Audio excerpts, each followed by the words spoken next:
WIDR Kalamazoo. This is Live, Loud, and Local, taking listeners inside the best live shows in Kalamazoo and beyond. This is 89.1 WIDR FM. You can listen live on widrfm.org or on the WIDR app. Hello, listeners. It is Karen yet again. As you guys know, I'm a chronic concert goer. I saw Fall Out Boy a few days ago, and I'm going to go see Breaking Benjamin and Daughtry with my sister the day after this is recorded. But we could talk about that later. I want to introduce my guest for the week. So today I have Ethan Ruth with me. Ethan is an indie pop, bedroom pop musician. And as his Instagram bio says, he makes music instead of being a Filipino nurse. Hi, Ethan. Hi, Karen. What's up? What's up? I'm chilling. I'm good. Drinking my Starbucks coffee. Yes, the caffeine addiction. So. Oh, yeah. Literally, I came in here and I said, hey, if you guys see Ethan, grab him because I need to go downstairs and I need to get some caffeine.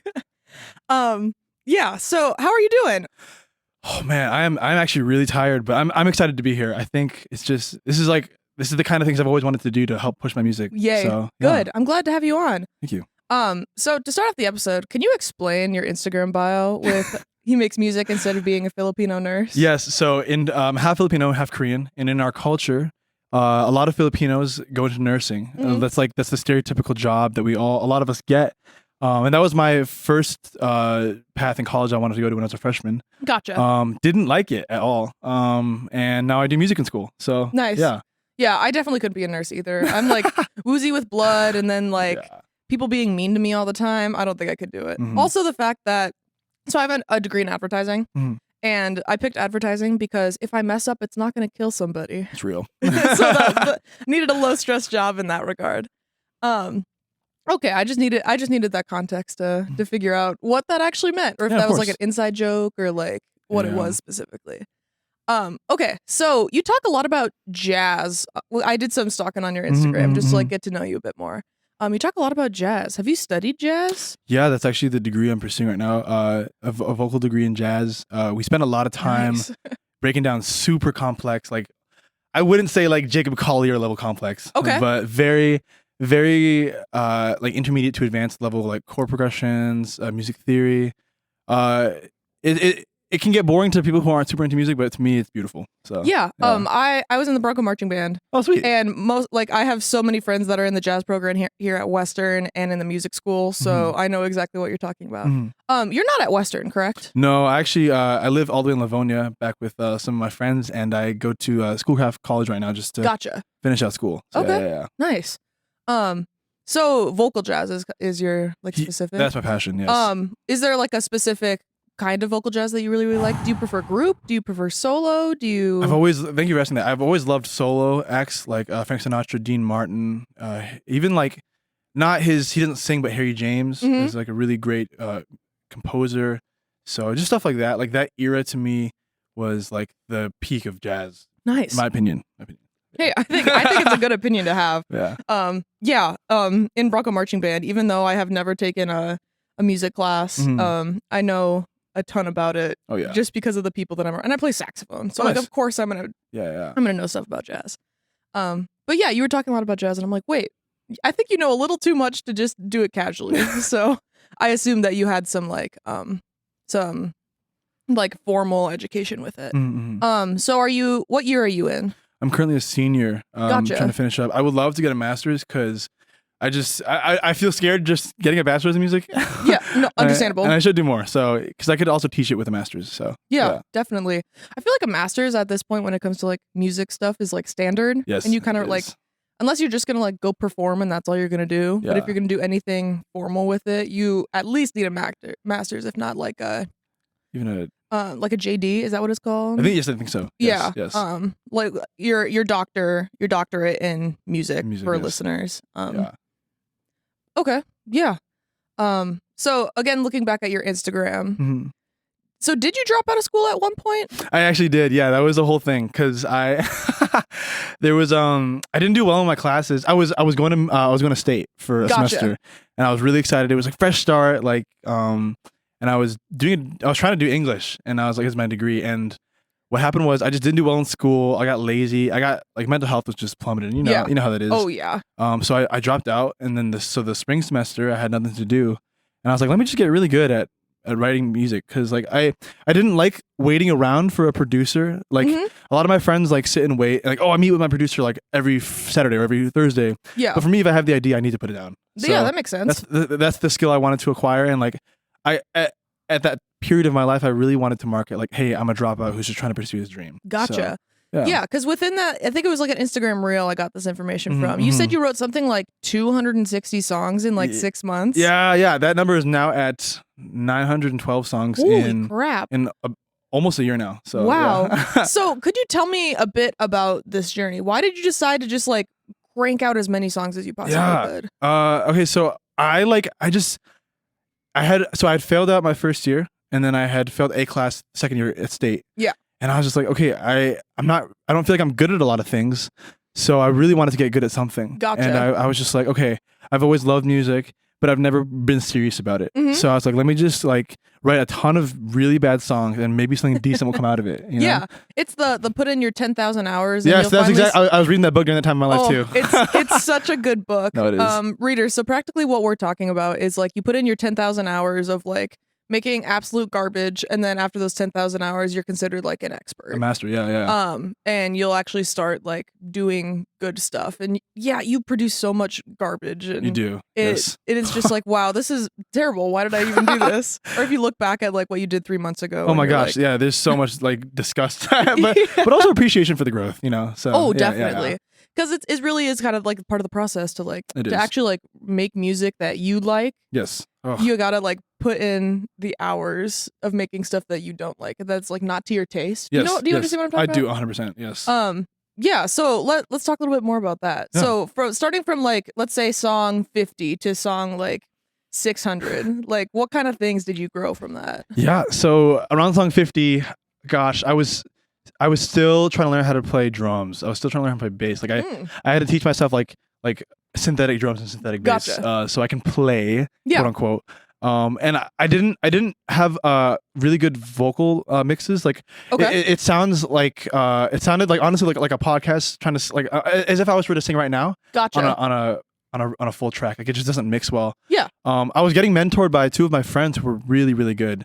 Shout out to Ty Vena, and BJ Montgomery. But yeah, it's just like it was a lot of failure. Like I don't think I appreciated a song until like song 100 or song 150. So yeah. When you say appreciate it, are you talking about like, wow, this is actually good, or like what do you mean by that? I couldn't listen. When I appreciated it, like I could listen to it in the car. Oh, and okay. It was like really fun. Like it was, and like I could play this out, and I had to start to adopt this mindset. Whereas like I became obsessed with the idea of like, hey, this could be someone's favorite song. Yeah. You know. So okay, that 100% makes sense. Yeah. So then going from let's say song 100 where you started to like it to the last song you wrote, what has that growth been like? Oh my gosh, let's see. Okay, so I got super good at mixing. Like I'd like to think, so I've gotten a lot better at mixing vocals. Yeah. Like it sounds professional. Nice. I love to go out to like local libraries or college campuses and just ask people straight up, like, hey, I want you to review my song and like what you think about it. And like I love, thank you. I love consistently hearing like, oh hey, this sounds like a song I'd hear on the radio. It sounds real. So, because I just didn't want to like, I didn't want like for people to see this as like, oh, this is his hobby. Not out of people pleasing, but out of like it gauges my work ethic. Yeah, you know? you want people to take you seriously. Yes. Okay. So that 100% makes sense.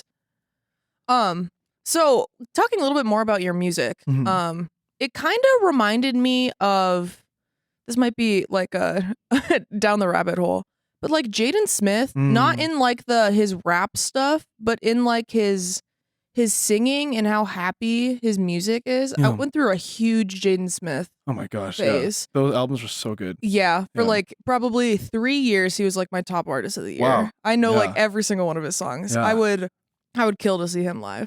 Yeah.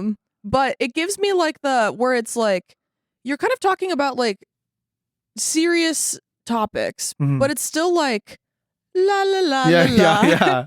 And it's like happy, and it's really like bedroom pop, where it's like it's so listening to it just like makes you feel good, and like the upbeatness and So listeners, that's kind of, I just wanted to tell you that just to make sure you kind of got an idea of what Ethan's music was like.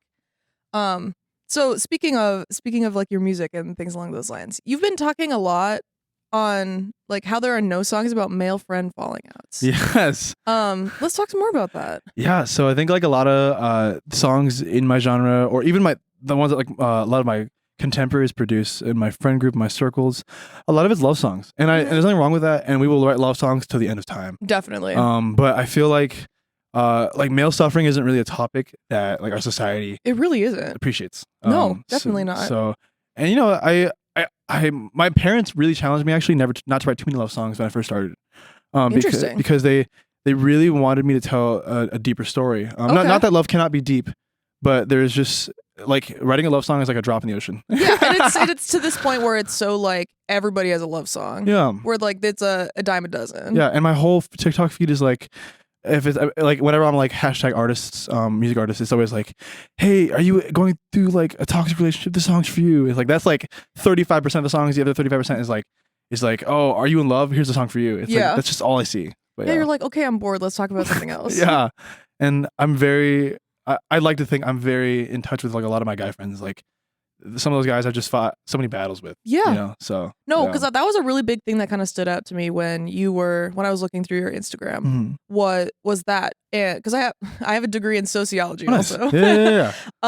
So talk about someone who loves school. Mm-hmm. But I like that's a thing like within like male circles is men tend to talk about their feelings less and aren't vulnerable like that, where I feel like girls are ready to like tell you everything about them. Seriously. So I thought that was a really, really like needed thing was you putting your heart on your sleeve and being like, yeah, I lost my guy best friend. Yeah. And I think that's so super important to get, because then it changes the idea of what a man talking about friendship and love can mean at this point. No, entirely. So I think that's super important. Props to you for doing that. I thought that was really, really cool. So, your Instagram is sprinkled with notes app and like sentences and quotes. And are these like ideas? Are they inspiration? Are they just like quotes you pulled from somewhere? Yeah, I do. I write a lot of poetry. Like if I'm going on a date with somebody, we're doing poetry. Like that's just my thing. Nice. I love to. I don't know. I'm very expressive with my emotions, and I like to put like, it's cheesy, but like things that sound deep on my posts. I like thinking about the introspective. So yeah. So you say first date you're gonna do poetry. Oh yeah. Is that you go to a poetry reading? Is that you buy 2 notebooks and that's all you do the entire day? You could do that. Yeah. It usually ends with that. It's like maybe we have a picnic and then we'll write some poetry, or maybe we'll buy a poetry book and read some poetry. Okay. But it's very important. Like for me, that's how reading. And storytelling is always how I've connected with people. Yeah. So, yeah. Who's your favorite poet? Okay, generic answer, but Robert Frost. Why? I think everybody says, okay, why generic, or why do I like him so much? Why do you like him so much? I think the time period he was in was like, so when an artist paints a painting, and whatever decade they're in kind of defines their time, like muralism, impressionism. Yeah. The time period he was in, all his poetry was very reflective of how the people around him were feeling, about internal suffering, about friendship. There was this one poem I forgot. He wrote about like a walk at night in the winter in the forest. But he was just talking about how he misses his friends, something like that. So, ooh, that's me. Sorry about that. But yes. Yeah. So, because I'm someone poetry is something I've definitely tried to get into, but it's like, it's something doesn't really work with me. But that's me sitting down and reading it. Yeah. And I get kind of bored with that. Mm-hmm. But if it's something where it's like performance, or I connect so much more to music and like musicians who are like, yeah, I'm practically a poet. That kind of stuff I connect way more to. Yes. Because it's like it adds the musical and it adds the experience. And I feel like a lot of poetry is based on like the enunciation and the beat of the enunciation. Yes. Where I've tried my hand of like Jack Kerouac. Yes. And so I know a bit of his, but I'm like, not for you. I don't even know if it's not for me. Mm-hmm. I think it's just in the context, because I was definitely like in high school I tried to read it, and I just think I was too stupid to understand what was going on with it. Mm-hmm. But it's definitely something like, I think as I get older, it's on my list of, I will eventually get into, like hobbies that I'll get into. Yes. And it'll be like poetry and especially like Beat Generation stuff. Something about that era is like most interesting to me. Yes. Yeah, so I always like hearing like what do you like about, and of course if he's talking about Jack Frost is talking about his male friends, like you talk about yours, like of course you're gonna like him. So I like hearing stuff about that, of like why you're connected in that regard. Oh, thank you. Yeah. So can we talk about how your texts become your songs? Yeah. That's like, 'cause that's okay. It's harder than people think. To turn like comments or text into lyrics is like, you cannot do it word for word. Like you cannot like, because that's not how people talk. It's not. Yeah, we don't. That'd be really weird. Yeah, we're literally speaking in prose. yeah. No, seriously. But yeah, I was just like, are you asking like how I do that?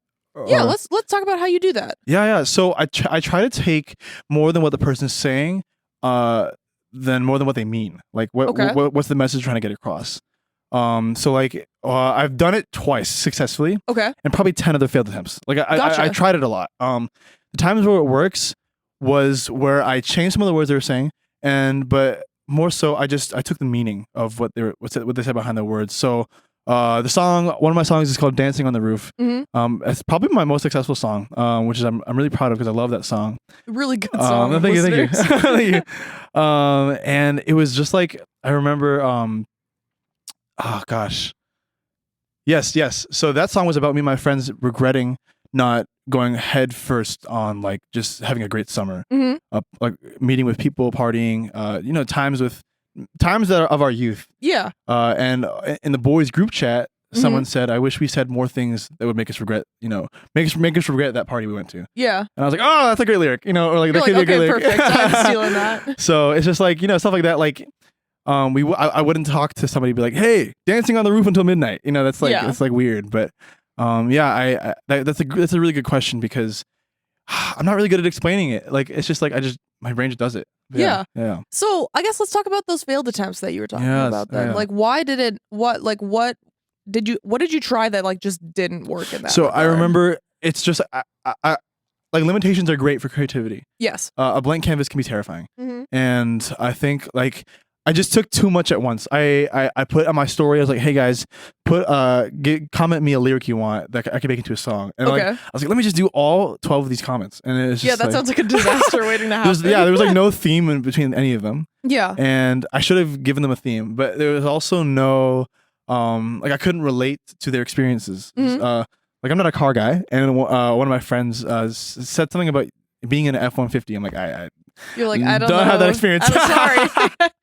So yeah, but yeah, just like those are my failed attempts. That's basically the gist of all of them. It's like, I just didn't. I tried too hard to connect words that didn't mean anything to me. Yeah. So yeah. So you really write from a place of like your own lived experience, then. Yeah, and like, I know that's really good. But I'm jealous of my friends that can like that can create synthetic feelings. Yeah. And write songs. They can about just it. like make a character. Yeah, it's like the person that can cry in like theater class. Yeah. On command. Like, I just can't do that. Yeah, that 100% makes sense. So yeah. And it's always so much like easier to write from how you're feeling, because if you just need to think about it more if you need more feelings about it. Yes. Where like, if you're like come up with this character and you're like, oh, how would they feel about the situation? You're like, I don't know. Yeah. I don't know. I don't know. How would they? Tell me. But like, that's not how that works. It's not. Yeah. Wow. Interesting. Yeah, because I feel like that's a really big thing among at least acts that I bring on here, is people really talk about it from like their lived experiences. Yeah. There was one band I had on, shout out First Aid Spray, where they wrote a song because they're all dads. Oh, nice. and they wrote a song about like their kid falling off their bike and hurting their elbow. So the whole song, it's called the Elbow Song, and like, it's just these guys having fun, and this music video is hilarious, and it's just like, oh no, I hurt my elbow, Dad, come save me. Yeah. So that's a really interesting. People really do write from like their lived experience, and I guess that just means you got to live more life. I do. Yeah. There's so much life to be lived. I feel like that's a huge thing when it comes to artists, is like, you got to live more life. You do. and living life will really help you like get more content to write about. Yeah. No, it does. I think the journey gives us material. Yeah, so, definitely. That's a really good way of putting it. The journey gives us more material. So then besides text messages and like your own kind of personal feelings and like your lived experiences, do you get inspiration from anything else when it comes to your music? Yeah. First off, like if I were to say anything, like I'd say Jesus. Like I just need, like, without a solid connection with him, I just cannot. I feel like I can't write well. So that's really big for me. Another one would be my mom. So my name is actually Ethan Kang, but my artist name is Ethan Ruth to honor her. Like her name's Ruth. Oh, that's so cute. So like as a kid, I had to share Instagram accounts with her. Because I wasn't allowed to. So my Instagram. Let's go Gen Z. Growing up on the internet. So my Instagram name was Ethan Ruth Kang, and people just called me that all the time at school. Like, hey, what's up, Ethan Ruth? So it kind of just stuck. Okay, that's really fun, actually. So that was like my mom is like a big inspiration. She's like classic, like I don't need anything from you besides for you to be my son. Oh. That was the relationship I had with her. I still have with her. Sorry. Yeah. So like. That obviously dad, like I'm close to both my parents. Love both my parents. Shout out parents. Yes, sir. And my dad's he's not, I would say artist, but he loves his poetry, he loves his English. Gotcha. He's really big in theater. Okay. And he really pushed me on my lyrics. Like he would send me back to my room if these lyrics were too cheesy or too lovey-dovey. Really? Yes. That's so interesting that your parents had such like an integral part in your music. No, at first they actually they didn't resent it, but they were worried for me that I was going to waste these years trying to just do music, Gotcha. But once I got them on board, they really believed in me. Nice. So, That's super, super cool. Thank you. Yeah. So can we talk more about your faith? You mentioned that you're a Christian. Yeah. So actually I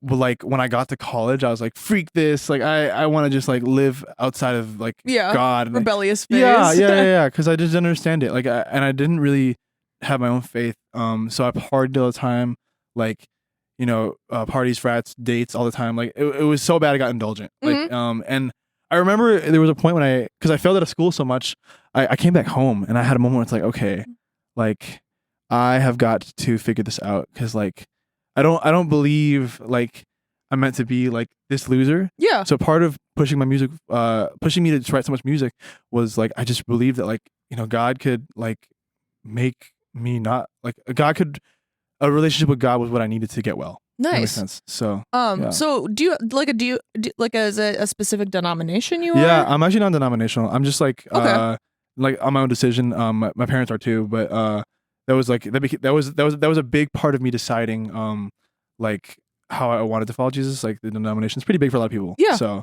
because I grew up Catholic. I grew up in the Catholic church. Yeah. And then I went to a Presbyterian youth group. Oh, nice. My grandma was Baptist. Wow, I've really like 3 days a week I was in church. Dang. I'm not religious anymore. Because Catholic is a whole different ballgame when it comes to religion.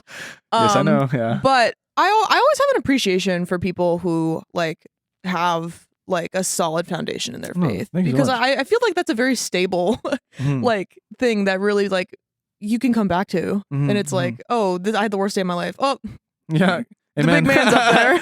Like everything's fine because he's up there and he's looking after me. And so does faith, like, do you go to church every week? Yeah, I go to church every Sunday, every Friday, which will be tonight. I miss you. I told my boys I miss you, but we're having Bible talk tonight. We play board games and like read a little bit of the word to hang out. So those are like, that's kind of our things. And we all get together like once a week, just like to stay connected. Nice. But it's very communal, like community. Gotcha. So yeah. So are these people that you have like your Bible talk or Bible study with the same people who like are involved with your music, or is it kind of different groups? Actually, okay. So some of them are. One guy's my photographer. Okay. And a couple, but most of them are just like my friends. Nice. That I've grown to like honestly just like love these guys. But yeah. Okay. Yeah. Nice. So like, because with all these people kind of appearing in your content, do you consider yourself a solo act? Do you consider yourself like you're like the main guy and you have like your group. Like, where do you kind of fall in that regard? I love these transitions, by the way. Thank you. So okay, I've always wanted to be like it's a kind of like a closet dream, like a boy band. Nice. But like a Big Time Rush boy band. Yeah, One Direction, Big Time Rush, like all that stuff. But I've just never met somebody close by with the same work ethic. That makes sense. And it's really hard. Like I've had to tell people no. Because there gets to a point where the work spread is like I'm doing 70%. Yeah. And you're doing like 30. And I need to see results also when I'm working with somebody. I also have a manager who he kind of works out all my social stuff. So like at least right now. And he's very picky too. Because gotcha. I just feel like I don't want to say yes to everybody. Saying yes to everybody is very draining. But definitely. Yeah. So but like the pictures I took for my new Arcadia song, like that's just my friends helping me out. Nice. But I produced it all myself. Okay. So, yeah. So let's go through all these people who are in like your promotional material for Arcadia. Yeah. Like, who are they? Yes. Okay. Actually, well, let's talk about them. Okay. So Ming is this Asian guy I met on campus. Which campus? Schoolcraft College. Schoolcraft. I literally walked up to him and I'm like, oh my gosh, are you Korean? He's like, oh no, I'm actually mixed Asian. And we became friends from then on. And he's like one of my closest friends right now. Jackson Shaw, who actually goes here to Western. I'm kind of working with him I'm teaching him how to produce. Nice. But he's a really great singer, and he kind of like reviews some of my stuff sometimes. Nice. Is he in the music school? Oh, he's totally in the theater program here. Gotcha. If there's one, yeah. If not, he's there's a big theater program. Yeah, then he's in this one. But yes, that's funny. And let's see who else is in that. Yes, a guy named Titus, who's like my baby brother's close friend. Nice. He and lastly, a guy named Anton, who's another Filipino guy who I met at the gym, and we just hit it off because we're Filipino. So nice. Yeah. So definitely, I can tell you're an extrovert because you walk up to random people.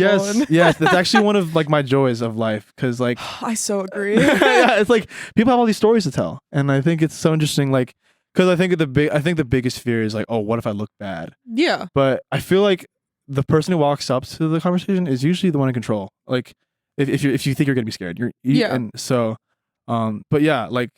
I feel like you're definitely an extrovert too. I'm so an extrovert. Like you've had some great memories meeting strangers. I assume. This entire show is me. Oh, sweet. Every single week, I purposely sit down and talk with somebody for an hour. Oh yeah. Like just pure stranger. My partner, he is the most introverted person I've ever met. The most stressful thing for him would be a one-on-one conversation with a stranger. What? Yeah. And I'm like, oh my God, it's like. I'm not scared of people. Yeah. And like it's so like I'll go up to the bar and I'll say hi to anybody. Oh yeah, like, no, same. Yeah. Like at the drop of a hat, I'm gonna be talking. I love to yap. No, same. Yeah, like certified yapper. So 100%. Like I was like, okay, you telling these stories of this friend I met at the gym. I just said hi. Like that's so an extrovert thing to do. Yeah, for real. All the introverts listening are cringing at the idea of walking up to a random person and just saying, hey, are you Asian? No, are you Filipino? Yeah. And you're like, no. You're like, okay. And some people would think that that's awkward, but then you're like, okay, conversation starter. No, seriously. Yeah. One of my best friends, we were in a few marketing classes together, and how we became friends is we just like sat next to each other because we had like a mutual friend. She was my roommate and she was like her friend. Yeah. And then she just wasn't there one day, and then she just like followed me out of class. That's and funny. We just kept talking, and she said, okay, you're my friend now, right? And I'm like, yeah, and she was the one I just went to Fall Out Boy with. That's awesome. Shout out Isabel. Yeah. But it's so easy for me to make friends. I think that's one of my favorite things about myself is that there's no anxiety coming into any of this. Same. I try to be sympathetic to my friends who are. Definitely sympathetic. It can be very scary. Yeah. But then that's why I'm the one if like we're at a bar and someone's being mean, I'll just go up to the person and I'll be like, literally leave alone. Yeah. What are you doing? I'm on creep duty too. I'm so on creep duty. I go to a lot of house shows around here. Nice. So there's once in a while like a person who's in the mosh pit who's like a little too aggressive, and I'll literally be like, stop. Bye. Yeah. And I have no problem doing that. So it's That's good. It's almost like a mother bird. Yeah. I'm taking care of all my my little babies or whatever. So 100%, I knew that you were going to be an extrovert after you were saying all that stuff about how you met everybody.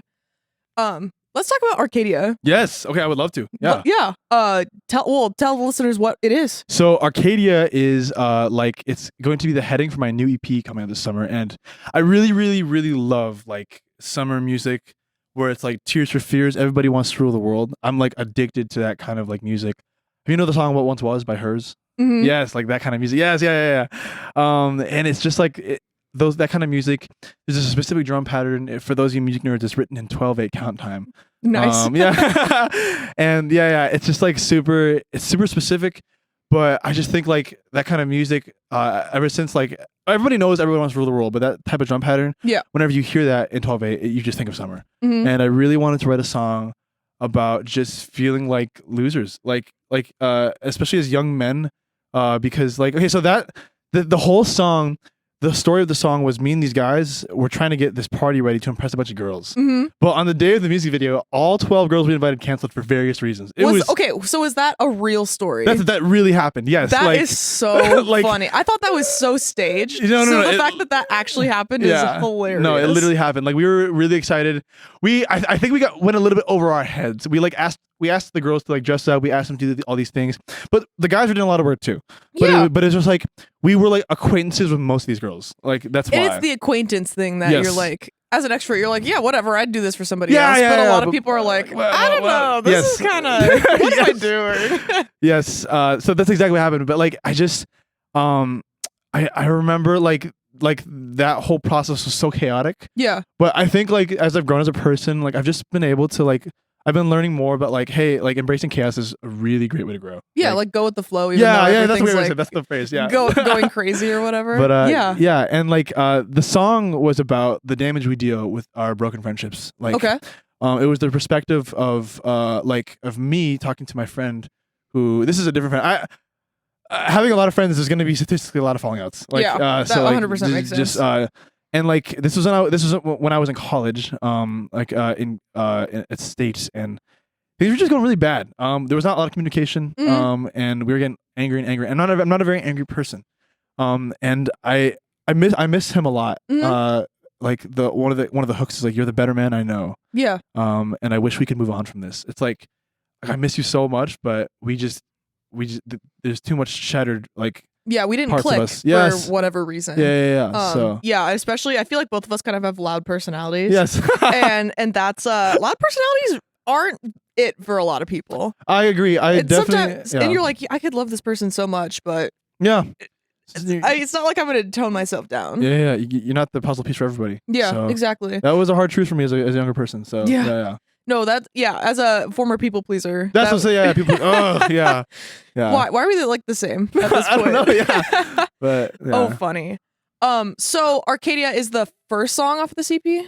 Yes, it will be. I'm trying to, I might, okay, so it's scary, but I might release a song every other week until the EP, which is like, I've never done it before. I used to do like month-and-a-half breaks, but I'm like, okay, because like, I shot for 1,000 plays on my.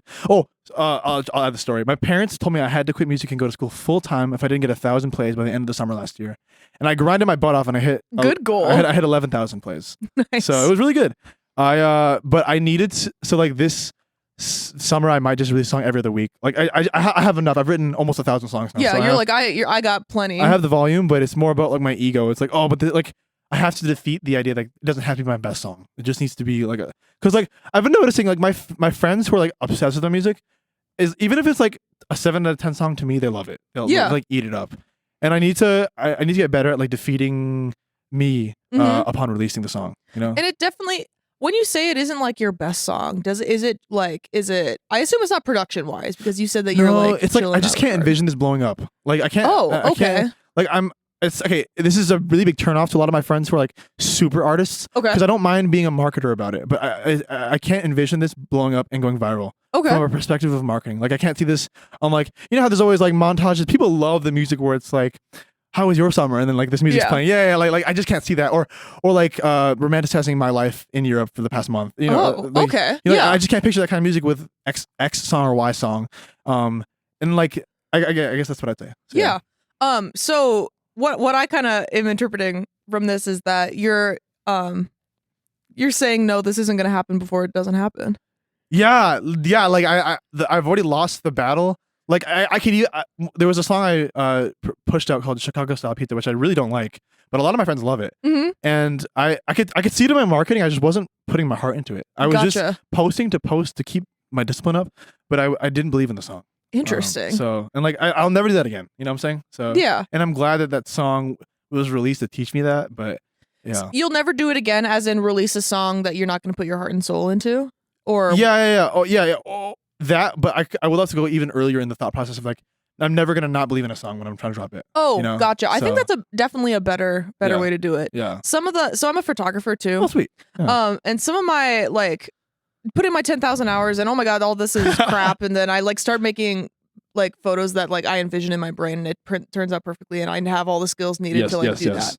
And there's some like really random photographs that I'm like, I think this is okay, that either a client, because I do a lot of like graduation and like photography and things along those lines, so that either the client or like my parents, they're like, this is my favorite one. And I'm like, really? No, why? that's so real. Yeah. It's like, my favorite one is this because of this. And for you, it's probably like, oh, it's got this cool drum beat and all this in this backing track.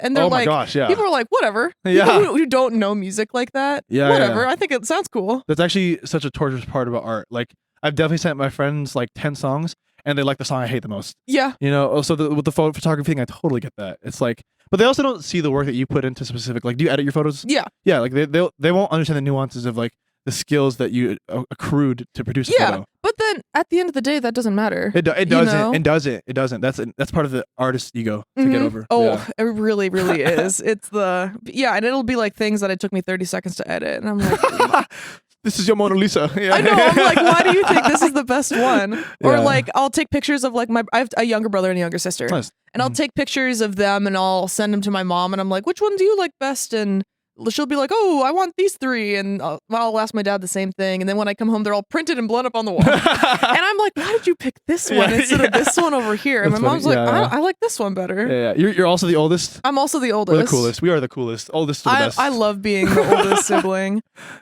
Let's see. My parents were hardest on me. Real. I get to be the mom friend too, because my sister is a 3rd year at Michigan. Nice. And then my brother is just going into college. Oh, nice. Yeah. So I really get to be like, they're sibling, but it's like 3rd parent. Our siblings are we're the same age, basically. Our siblings are. That's crazy. Yeah. Anyways, that's really, really funny, actually. Do the rules get lessened for your youngest sibling? Like, my brother can be anywhere at any hour. Yeah, same. My youngest brother. Yeah, it's ridiculous. And like if I wasn't allowed to do anything unless my homework was done. Yeah. That instilled I mean, I have anxiety too, so that's a whole different situation. Yeah. But instilled the anxious into me in that regard. Why are we? That's so funny. When I got to college, my baby brother, we weren't allowed to play video games until it was Saturday or Sunday or Friday. Okay. The weekends.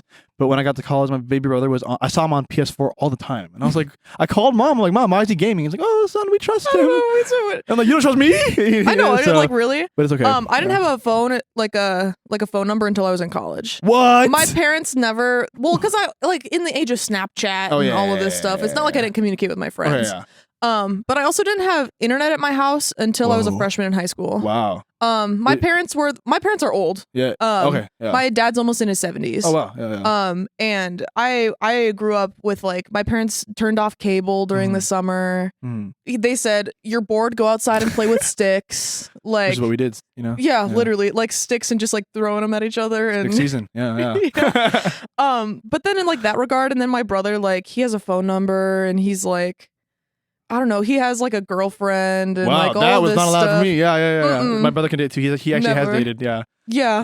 And it's just this has nothing to do with music, but this is us just being yappers. Yeah. No, real. But it's so interesting to see like the differences between it. Oh yeah. Because then I'm like, Mom, why did Sandra do this? And she said, I'm old and I don't care anymore. And I go to bed at 7 p.m. What am I supposed to do if I'm asleep? No, seriously. Yeah. So that's so funny. Yeah. So back to Arcadia. Yeah. In an Instagram caption, this is a deep dive. Yeah, no worries. In an Instagram caption, you said Arcadia is a secret word for the boys. Yes. Do you have any hints you can give us on what it means? Okay, hold on. Are the boys like your group of friends, or is it boys in general? So the boys, like, I have like, So like all my close friends, you know when you post a close story on Instagram? Oh yeah. It's just it can only be guys because of like this like the inside jokes and the stuff we say. Gotcha. Arcadia, I promise I wouldn't snitch about it, so I'm gonna give a hint. Okay, let's see. Yeah, all I want is a hint. I want to be able to guess. I want the listeners to be able to guess what Arcadia means. Okay, so it's not a person, it's a thing, and okay, this will actually make a lot of sense to the guys. I'm gonna quote a movie. Okay. I'm gonna say Lisan Al Gaib. Okay, what movie is this? That's the title of Paul Atreides in Dune 2. Gotcha. But that's all I'm gonna say. I don't know anything about Perfect. Dune. then that's all we're gonna say. That's all we're gonna say, ladies and I'm gentlemen. gonna have to go text my boyfriend later, and I'm gonna say, "What does this mean? Can you help me? I need to figure this out." Yeah, I know nothing about Dune. Sorry about that. Yeah. You should. Perfect. You should definitely see it. Has your partner seen it? Yeah. Okay. Does he talk about it? He's read both of the books and he's seen both of the movies. So well, actually, I'm good. not sure if he's finished the second book. Okay. Yeah. But he knows everything about it. He's such a sci-fi guy. Yeah. Yeah, he doesn't like super talk about it because he reads like a book a week. Like he's such a fast reader. Wow, yeah. That's impressive. Oh, yeah. Oh, yeah, it's so impressive with and like Lord of the Rings. Like mine's my favorite. I can quote so many of the lines. I've seen all the. I read all the books.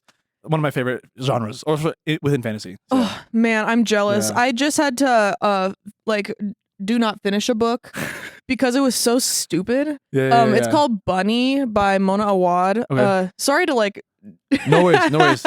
Well, sorry to the author to say that her book sucks, but but it was so random and I could not get into it anymore. And I finally I gave up. I'm not reading this. And then looked up the ending to it, and it was such a stupid ending. Yeah. It was one of those endings where they're like, oh, plot twist, the main character has schizophrenia. Dang. And all of this was made up. And I'm like, what? I don't that's not a plot. Yeah. So I've been in a book rut. So that makes sense. I don't know. Maybe I'll have to pick up Dune. I might regret saying Dune that. is fire. Yeah, no. Have you read them? Oh yeah. Well, a year before the movie came out, I decided to read the book. I read the first book. Gotcha. Not the second one. That's what your boyfriend's read. So yeah. I have not. Yeah. Man, because I just gotta, I don't know, I gotta get into something. I'm thinking about reading The Handmaid's Tale.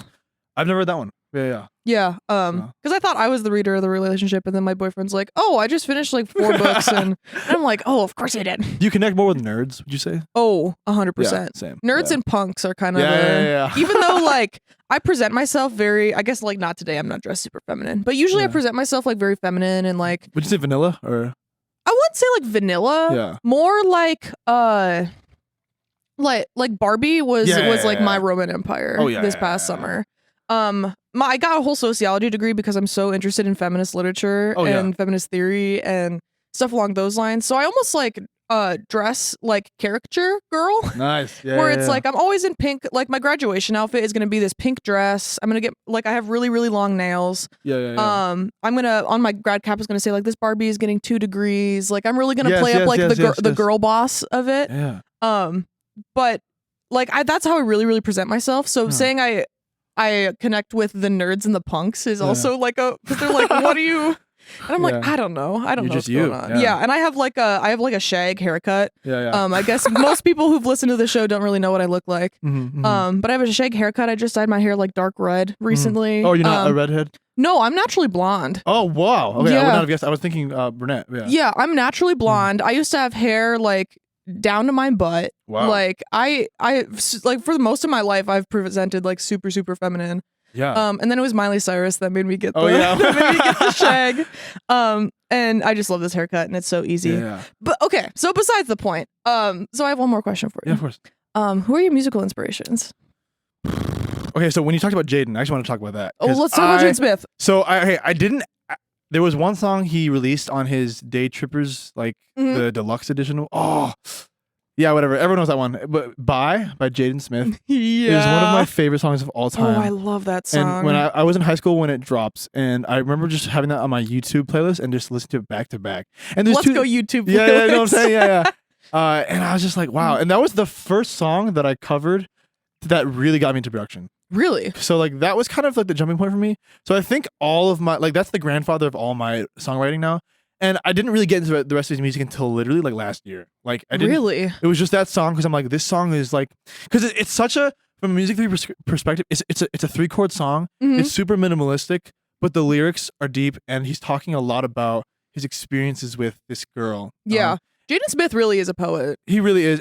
And like, he doesn't make it so lovey-dovey where it's like so cheesy. It's like, I'm in love with you and everything you do. Yeah, you know? literally. But it's like there's feeling in it. Yeah. Instead of just like generic marketing material. And I know he gets a lot of hate on the internet for being a weird guy, but he definitely is creatively intelligent. Yeah. So, yeah. And like he's allowed to be a weird guy. Yes, like there are many weird people on the internet. That's true. He's a nepo baby. Of course he's a weird guy and like just so like real. is weird and says some dumb stuff and has been famous since he was like 8. Yes. Like Karate Kid. Yes. Yeah. But so 100%. But he like his music is so really good. Cabin Fever, Lucy, one of my favorite songs. Oh, Falling for You with Justin Bieber. Oh my gosh. Yeah. But yeah, I love a lot of his stuff that isn't the rap stuff because I love his voice. But who else? Okay, I love the Bee Gees. Like, growing up. Just like the harmonies are so good. Daniel Caesar. I'm Canadian, so like he's king in Toronto. Nice. I'm actually from the UP. Oh, nice. So people mistake me for being Canadian. They make the A joke, and I'm like, that's just how I talk. Anyway, keep going. Yeah. So Daniel Caesar is really big for me. Right. Oh, okay. There's a guy named Miko. His full name is Miguel Veloso. But he's M-I-K-O? M-I-C-O. M-I-C-O. And okay, I actually had one of his songs on my playlist, a YouTube playlist, around that same time. And I did, and then when COVID hit, Discord was doing like drop-in talent shows. Yeah. Like you just drop in, we put you on a list on like a server with like up to 20,000 people watching. Nice. And I went on it. I was like, let me just try. Yeah, why not? The guy who went before me was this guy named Miko, and he just released his EP. And I was like, oh my gosh, this guy is absolutely bonkers. Like his voice is so good. His range is amazing. And he sings the kind of music I like to write about. Yeah. Anyways, he totally destroyed, and I had to go right after him. And from that point on, I've been following his career, but he's just doing so well right now. I think like he's probably my biggest influence. Like I meticulously study his chord progressions, his guitar patterns, and even his lyrics. That's so nerdy. I love it. So Miko, I have a Spotify pulled up. He has 392,000 monthly listeners at this point. So definitely has a following. Yes. Cut My Hair has 11 million plays. Cut My Hair is probably his most popular song. Sorry. I think like all his songs, if you really break it down, they're all the same chords in different keys. Okay. He has the same chord progression, but I think is it 1-4-3? It is 1-4-3. Yes, wow. Nice. That's all music. That's all pop music is 1-4-3 or 1-3-4 or 3-1-4. So yeah, but he's a genius because to me, my ego can't let me write a song with the same chord prog. Like I just can't. Really like until I've written another song, I can't go back to it. So you can do like a 1-4-3 and then like after you write like a 1-7 something. Yeah. Okay. Yeah. But it's like he can just keep doing it, and I think he understands how hard he needs to work. Like. But I've messaged him a couple times. Like he messaged me after the talent show one time, but never again. I think because he's just like so big. He's much bigger now. Yeah. When I first big guy, busy guy. Yeah. When I first heard him, he was like a 10,000 monthly listener artist. You know? Nice. So, but yeah. So he's definitely my biggest inspiration. If not to collab with him, then just to learn from him. You know. Yeah. One day. So, where you're just like, wow, I want to be like you. Yeah. And like even those kind of relationships are so beneficial. Oh yeah. I feel entirely. So do you go to concerts?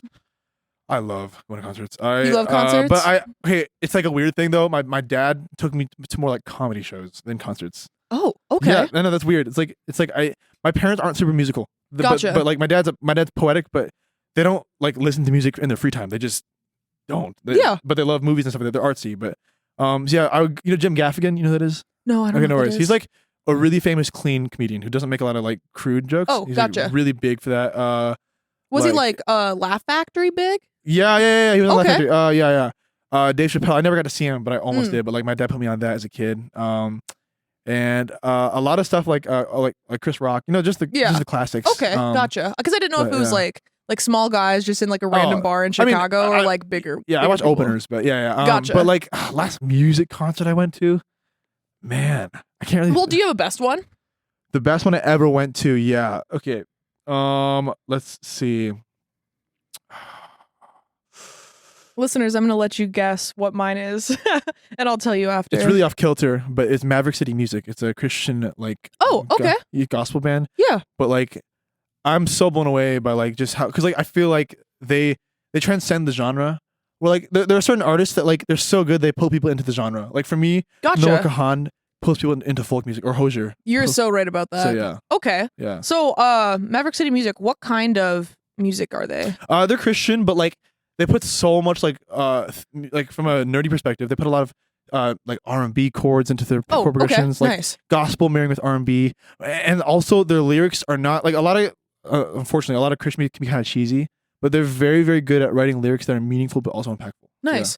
Because I grew up going to youth group, and one thing that we would do is like we would just watch like Christian YouTube videos. Dude, I hated when we did that. Yeah, I prefer live every time. 100% prefer live. Yeah. But then there was also some like so I grew up, I can't even name them off the top of my head, but it was like 90s.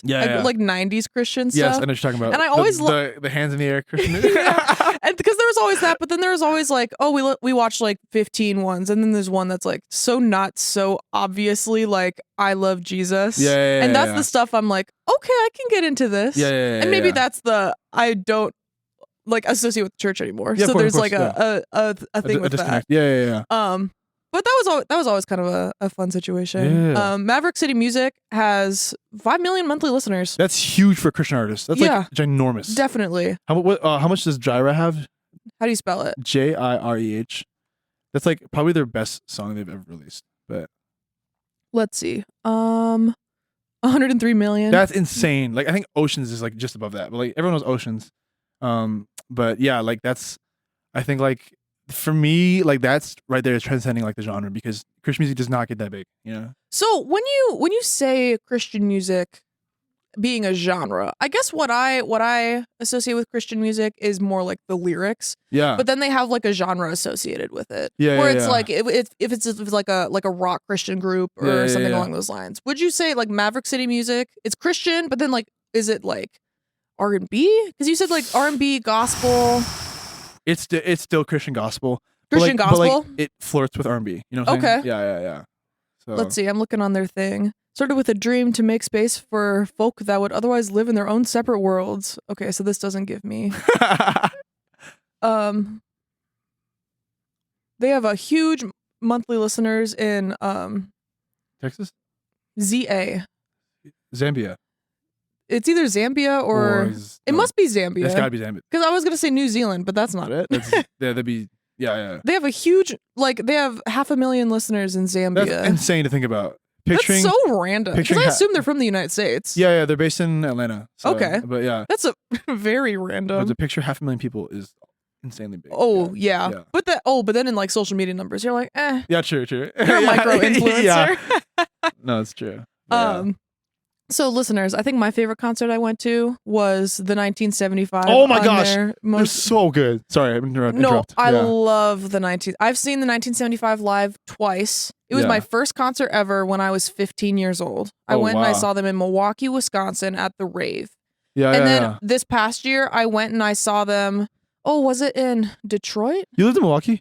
No, I'm from the UP. But I'm a driver. I'll drive anywhere. Yeah. And then, because I was like the nearest place to like my hometown. Yeah, 5 hours away being the nearest place they were coming to. So I've loved them since I was like 15 years old. The 1975 People, that's like my perfect song. It's like, it's screamy and it's a lot more like scary than the rest of their music. But I'm a mosher. I went with my sister. I think that was the best show that I have ever been to. Yeah, awesome, amen. That's like, my cousin, she talks about them all the time. I've just started getting into music, but like she tells me how like they're just excellent performers. Like that's a big part of the act. There's a lot of lore with that. Oh, okay, tell me. So the lead singer of the 1975, his name is Matty Healy, has been in and out of rehab. Wait, is he also Healy or is that a different artist? No, that's a different artist. No, the 1975, that's like, it's practically Matty Healy. Like, that's his band. Yeah. He's been in and out of rehab a lot. Yeah. When I first went and I saw him, and we can edit this out if, or bleep it out or whatever. He was in active heroin addiction when I first went and saw him in 2015. Oh, yeah. So he had no stage presence whatsoever. Wow. He was out of it. He was probably like actively on heroin during the concert that I was at. Yeah. He's known to bring a whole bottle of wine on stage and drink the entire bottle of wine During the set? Wow. Yeah, during the set. So he'd be the most sloshy person ever. He's a lot better now. Yeah. And that's why I said like this most recent concert I went to was the best because he was actually like on stage and cracking jokes. And I went during Halloween, so they did a whole Halloween set, and he was dressed up like the American Psycho guy, and was like being so like provocative, but like playing the character. Patrick Bateman. It was so Patrick Bateman, and it was really really fun in that regard. But you should look into lore of the 1975. That's really awesome. There's a lot there. Was he just so talented that he could keep the band going? Is that why? This is his band. Yeah. I think he's a bit of a nepo baby. That's kind of a debated thing online too. Yeah. But when it comes to, they're a Tumblr band. Like Black first album, their Black album, self-titled, was like the perfect song to take Tumblr by storm in 2013. Yeah. So really like since then they kind of launched themselves through that. Yeah. Chocolate is kind of their Chocolate. Yeah, everyone knows Chocolate by the 1975. So that's like their big one. I really really like their newer stuff because it's way more complicated. Yes. And there's so much going on with it. I will probably be a lifelong fan, even though the band is kind of controversial at this point. Just because of how like dynamic and lyrically really really interesting too. I'd look into lyrics with them. And they do a lot of like what is it, like Genius? They could talk about their lyrics. They have they break it down. They have a lot of break it down videos. That's cool. So highly recommend. Shout out the 1975. Okay, so pause recording. I guess this will be in edit or whatever you need to do. So is there anything else that you want to talk about? This is a good ass episode. Yeah, this is actually really fun. I guess like plans for the future would be great. Yeah, like, perfect. Yeah. So. Okay. Continue recording. So I actually have one real last question. What's coming up? What's on the horizon? What does your future look like music wise? Okay, so without a doubt, like I just feel like I know I can do this, so I'm gonna try to blow up over the summer. Like, I'm just gonna grind it out, like videos all the time, music. What counts as blow up? I think I don't really care more. The virality I see more as a tool rather than like I made it. Like it's going to be a way to sustain my career. Gotcha. So I'm it's kind of taboo to talk about the money, but Spotify pays $3 for every 1,000 plays, which is not that good. But if you get 1 million plays, it's $3,000. So an artist who gets 2 million plays a month can make $72,000 a year after taxes. Yeah, that's really good. That's really good. So that's a living wage. So anybody who has 2 million monthly listeners can easily live off of that. And I would love to get to a point where it's like, hey, this can be my career, but I'm also not swarmed by randoms wherever I go because I'm that famous. You know, it's like there's a middle ground. Oh, definitely. Like I don't know.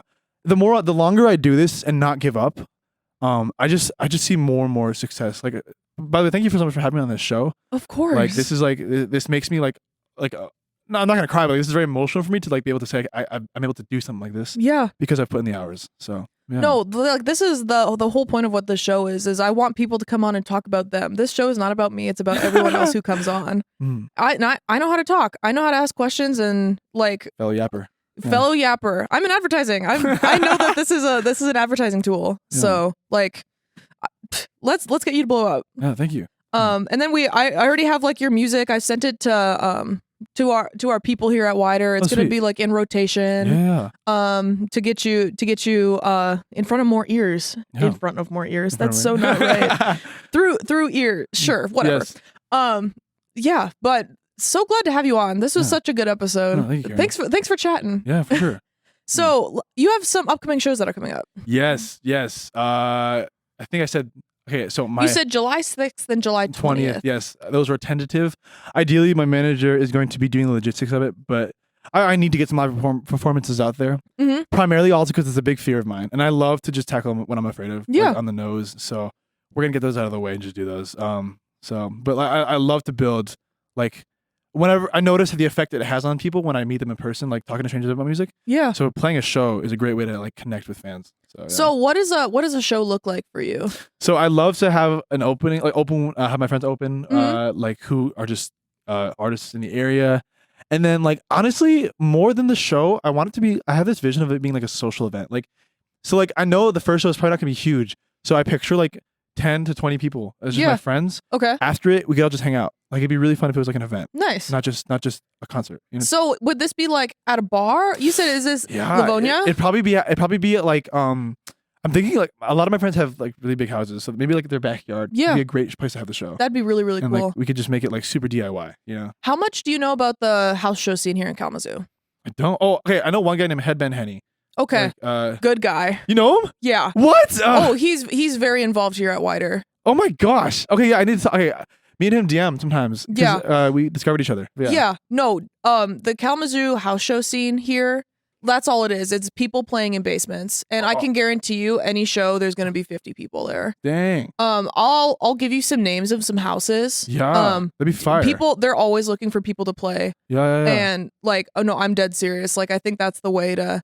There's one band that really, really blew up here Saturdays at your place. Let's see how many followers. I started listening to them. I first saw them at a house show. Like 2 years ago. Yeah. With like 50 Spotify followers. Right now they're at 184,000. Wow. Born, bred here in Kalamazoo. That is such growth. Yeah. Really, really, really cool guys. I think you would really, really benefit from the house show scene here. Yeah, that'd be great to connect. Yeah, so I'm definitely gonna send you some houses, and all you gotta do is DM them and be like, "Hey, I want to play," and they're like, "Okay, we'll put you on this random bill, and there's gonna be 5 people playing, and we'll be playing in a basement." Yeah. But like, it's really, those things are social events. Yeah, that's awesome. That's exactly what I'm shooting for. Yeah, I'll send you some your way, and I hope to see you sometime this summer. That'd be great. Yeah, because I'll definitely come out. Why not? Yeah. Okay. So July 6th and July 20th, put those tentatively on your calendar. Okay, yeah. And then the song I want to shout out this episode is "Dancing on the Roof." Woo. Because I listened to it, I think 3-4 times last night, just kind of on loop. Oh wow. Yeah. And it's an earworm. It gets kind of stuck in your head and really gives like Jaden Smith not in the rap sense, but in like the it's endless summer. Yes. Oh, I love my life. It's such a good song. I really, really like it. Oh, thank you so much. Yeah, of course. So you can stay up to date with Ethan by following his Instagram at It's Ethan Ruth. Arcadia is out April 9th. April 9th, baby. So make sure you go go follow his Instagram so you can stay up to date on everything along those lines. You can also find this show on Instagram at Live, Loud, and Local. I'm always reposting venue posters, my favorite artists, giving updates about this show on my Instagram. And here's an announcement for listeners. Karen, will be graduating at the end of April. What? So at this point, I have about a month left of this show. But I want to keep this show going beyond me. I think WIDR really benefits from bringing artists onto their airwaves just to talk about themselves and to get themselves in front of an audience. So if you're interested in taking over this show for me, DM me or WIDR, contact somebody at the station, and I'd love to just hand this show to you and you can make it your own. I think this is just an important Kalamazoo staple that we got to keep going. So anyway, up until next time, Kalamazoo, remember to bring your earplugs, and as always, tip the touring band.